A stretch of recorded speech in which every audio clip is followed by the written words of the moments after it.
एक कह लें कि क्वेश्चन ऐसा है जो दोनों तरफ इस्तेमाल हो सकता है। मतलब अगर ख़वातीन बहुओं से खुश नहीं होती तो बहू कौन सी है जो अपनी सास से खुश है। तो प्रॉब्लम कहाँ है?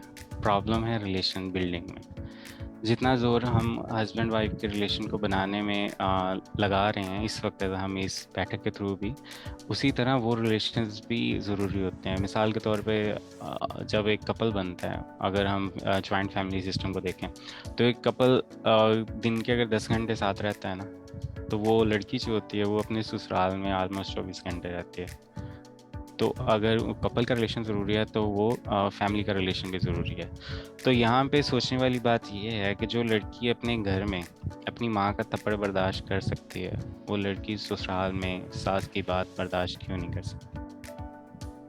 सेम प्रॉब्लम्स होती हैं, वो अपने घर में भी वही काम कर रही होती हैं जो ससुराल में उनको करने को कहा जाता है। और सबसे बड़ी जो प्रॉब्लम ये होती है कि हर फैमिली का कल्चर डिफरेंट होता है। अगर आप देखें तो एज ए कंट्री हमारा कल्चर डिफरेंट है, एज ए सूबा हमारा कल्चर डिफरेंट होता है, एज ए सिटी हमारा कल्चर डिफरेंट है। सेम इसी तरह हर घर का कल्चर डिफरेंट होता है। तो जब एक डिफरेंट कल्चर की औरत एक डिफरेंट कल्चर में आती है तो उसको कल्चर समझते हुए काफ़ी टाइम लगता है। और हर घर के कुछ ना कुछ रूल्स ज़ाब्ते होते हैं, चीज़ें, इवन कि आप किचन को ही देख लें, किचन के अकॉर्डिंग होते ही काफ़ी टाइम गुजर जाता है। लाइक मसाला इतना नहीं डालना, खाना ऐसे नहीं बनता, हमारे यहाँ ऐसे नहीं बनता। तो ये चीज़ें जो होती हैं ना, वो चपलिश का ज़्यादा बाइस बन रही होती हैं, और दोनों के अंदर जो इलास्टिसिटी होती है वो कम होती है। दोनों के अंदर बियर करने की जो हद होती है वो बहुत कम होती है। बड़ी जल्दी उनका कह लें कि पॉइंट आ जाता है जहाँ पे वो हाइपर हो जाती हैं। तो ऐसे में जो बेहतर चीज़ें होती हैं वो ये होती हैं कि हस्बैंड को अपना रोल प्ले करना चाहिए।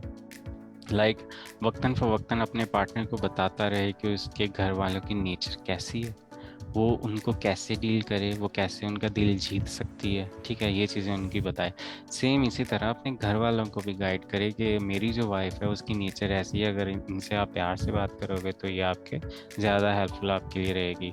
और कभी भी कोशिश, अक्सर हमारे यहाँ मर्दों से ये गलती हो जाती है कि माँ की नज़र में ज़्यादा बेहतर बच्चा बनने के चक्कर में वो अपनी जो वाइफ होती है उसको अपनी माँ के सामने जलील करना शुरू कर देते हैं। तो वो उनको ये ज़हन में रखना चाहिए, औरत औरत होती है, रिलेशन कोई भी हो, तो काम वो एक ही तरह से कर रही होती हैं। तो अगर वाइफ को सास के सामने तजलील की जाएगी उसकी, तो सास बाद में उस तजलील का इस्तेमाल करेगी। मिसाल के तौर पे उसको एक कमेंट सुनने को मिल सकता है कि आ लेने दे बच्चे को, तुझे मैं फिर बताती हूँ, ठीक।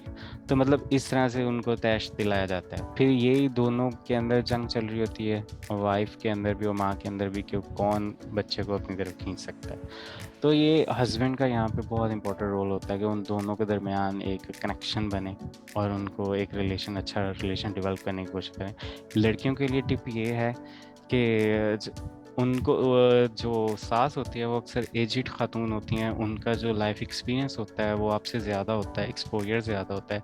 आपकी एजुकेशन शायद उनसे ज़्यादा हो, लेकिन एक्सपीरियंस उनसे ज़्यादा नहीं हो सकता।